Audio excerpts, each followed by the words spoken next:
Hello and welcome to your Thursday One Show with Alex Jones. And Matt Baker. Now tonight we are joined by a woman who's nearly had as many lives as a cat. Yes, there's been Lambing Live. Airport Live. Volcano Live. Not to mention Spring and Autumn Watch, which are live, but for some reason haven't got live in the title. No, well, tonight she's live on the One Show. It's the very lively Kate Humble. Live. Yeah, we need a One Show live just for tonight. Well, there we are. Now, last time we saw you, you were travelling all over the world doing the brilliant series called Shepherdess. Yes.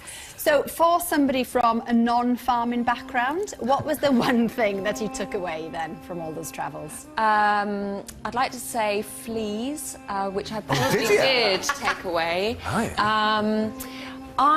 I took away really an astonishing insight into just what an incredible job farmers around the world do. And it doesn't really matter whether you're 4,500 metres up a mountain in Afghanistan or on a million acres of sheep station in Australia. Yeah. The challenges may be different, but the life is absolutely as hard.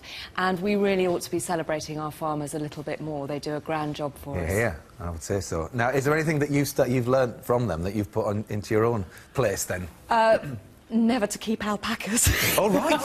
Why? They're so tricky. And Yeah.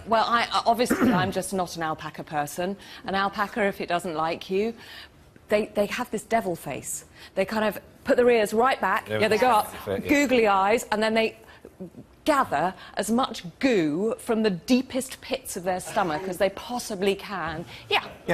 Well, we had some, yeah, they had a bit of an attitude, didn't they? They were downstairs with David Cassidy. David Cassidy, yes, well, David Cassidy, yeah, he was being a bit tricky, though, to be fair. Kate's new series is all about man's best friend, and tonight we'll be joined by the stars of the show, they're over there, and we'll meet them a little bit later on. Plus, we will have the latest technology to see inside a chrysalis and watch the creation of a butterfly. Now, honestly, this is just I can't wait to see incredible. this. Honestly, Kate, you're going to love it. Yeah, my favourite film in a long time. Now, with wind turbines still producing as much anger in the country as power, the race is on to generate renewable energy without blighting the landscape. Well, could solar farms be the answer? Here's Andy Kershaw, and our guests tonight will be very pleased to know that he took his dog, Buster, with him. Thanks, Andy, but a great performance from Buster. He's a lovely little dog, Brilliant. isn't he? So, Kate, you've now turned your attention to the wonder of dogs. Now, it's a very scientific and historic kind of programme, isn't it? It is. I mean, it really unravels the most wonderful story of this enduring relationship between human and dogs, but it also uncovers just what astonishing creatures they are. Yeah, and you film it all in quite an interesting place. We went to a village called Brightwell in Oxfordshire. They were incredibly welcoming and patient with us because obviously parking was a nightmare when we were there. Yeah, of course. But they were really, we wanted to sort of see a village as a microcosm of kind of dog owning in Britain. So of the entire population of that village, we had about 100 dogs, and about 25% of them were crossbreeds, which is actually roughly about the same if you took it as a sort of nationwide picture of dog owning. Okay. And we put them to the test. We made them work for their television stardom. Oh, you know. you did indeed. Let's see what happened when they went swimming.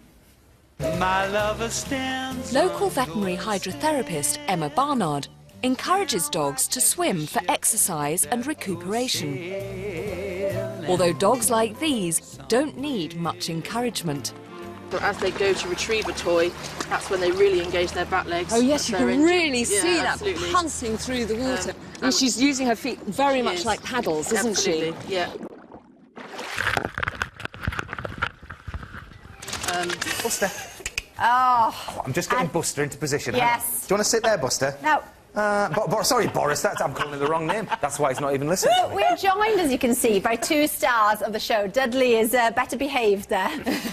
So, why? I mean, very different in size, obviously. And this is illustrated, isn't it, in the first episode, because it's all about how the breeds vary so much. Well, I think the astonishing thing that, and these guys really show it clearer than anything else. You know, you would think that these two dogs, this little scrap and this one, who is 95 kilos, that's about twice you, Alex, are actually, they have one common ancestor, and that's the wolf. And that's the same with every breed of dog. And what is astonishing is that this little chap has got the same number of bones as him. It's incredible, just isn't that it? obviously Yeah. he's not 95 kilos. And the thing is, I mean, what I found fascinating as well, and I didn't really know this at all, is that the leg length is just the story of one gene, as is the height of the dog. It's just one gene. This is the astonishing thing, and what I think about what I loved about doing this series is that it became very obvious that actually dogs really mirror human history and human evolution. So what we have done is kind of created dogs through selective breeding. We've created these breeds to suit ourselves depending on where we were in our history. So very early on, when we first made this extraordinary leap from turning a wolf from a wild animal into a domesticated animal, and we think that happened about 30,000 years ago. Yeah, we have a perfect example of this manipulation Yes, here. we Two have. other dogs. Oh, well, haven't yes, we? bring in these. Of course, Let's have a look Breeze, at the them. poodle. Breeze and the Penny. poodle. Now, Breeze the poodle obviously looks like a Crufts winner with that fabulous hairstyle. I mean, it's amazing, actually, It is the an styling that's amazing gone hairstyle. into Breeze. Now, you would think that was a sort of modern frivolity, wouldn't you? Yes. But actually, poodles are wonderful swimmers. And this was something that human beings, you know, basically bred these animals to take that trait and exacerbate it so that they could use it for their own purposes. They could get these dogs in the water to take water prey, and they would shave them so that the dogs would survive better in the water. They wouldn't have that heavy hair on their hind ends dragging them down. Yeah. They would keep their vital organs warm by keeping the pom-poms, if you like, and the top knot on the top was actually really important. It was a little bit like the dog having its own name on its top so that they could identify it. And let's just have a quick little look at Penny, just because Penny's come mid all this way. We haven't really got too much time to talk to her. Little Penny, but isn't she a beautiful? dachshund and beautifully adapted for being a hunting dog in tunnels. Oh, she's great. And Boris has dribbled all over my leg. He's chilled out. He is chilled out. It's actually a rug. He's developed. You can see more of Dudley, Boris and Breeze on The Wonder of Dogs, which starts tonight at 8 o'clock on BBC Two. Oh, I'm just so pleased how relaxed he is. This is so lovely. I know, you wouldn't want him to lose control of him, would you, really? Now listen up, mate, because with the new school term well underway, the big news for pupils is you are no longer allowed to leave school at 16, which will, you can't believe the news, which will supposedly give young people a better start in life. I'm sure there's loads that don't agree as well. But is staying in school always the best idea? Well, we asked one show viewers who left at 16 to tell us their stories. Hey, calm down. Good lad. Graham, Steve and Sarah. Now, for all you butterfly fans, this is the moment that you've been waiting for. For anybody, actually, if you're making tea in the kitchen, come back. You'll have to shout louder, they won't hear you. Come back from the kitchen. Now, you see, for years, scientists have wanted to see one of nature's most incredible transformations. But until recently, it's remained something of a mystery. Mike Dilger uses the latest technology to get an inside look at the creation of a butterfly.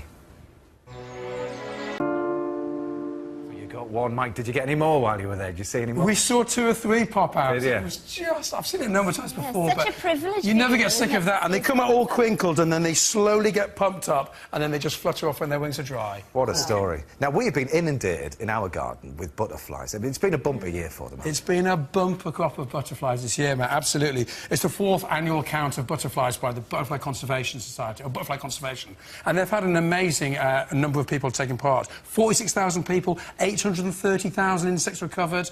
And we know why we've had such a good year. It's been frankly gorgeous. It's been gorgeous. Lots of sunshine, not too much rain at the critical times when the butterflies are feeding and when they're mating. And some of the species have gone through the roof. We've had a bumper crop of, particularly of brimstone butterfly, have gone up by 80%. That lovely buttery one that hibernates as an adult, the first one you see on a warm day in spring. Yeah. For me, small tortoiseshell is really exciting. Up by 388%. How much? 388, Do you think Alex. they really are up, or do you think it's just that because More it was people sunny, counting. people were out? Yeah, Well, I think the maybe. really exciting thing about the small tortoiseshell is 2 years ago, hardly saw a single one because they were being parasitised by this little tiny fly that was eating the caterpillars. But peacock, 3,500 up, 3,500%. Wonderful results. But tell us about these, Mike, because these are really important butterflies. Well, this is one of the most exciting stories. There's a student called Athena Martin, who's 17 years old, who did work experience at the Oxford Museum of Natural History.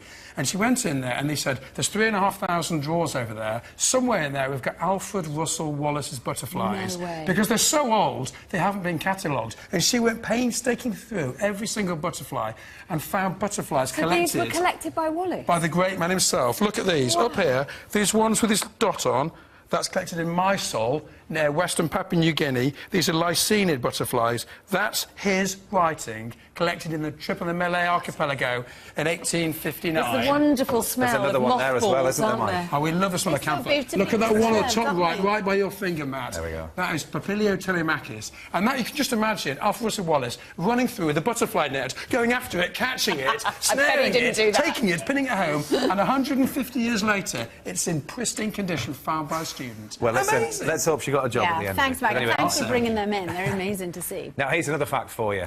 Modern aviation in Britain started with a Wild West circus cowboy called Cody. It did. Here's another fact. He has a great-grandson working right here at the BBC.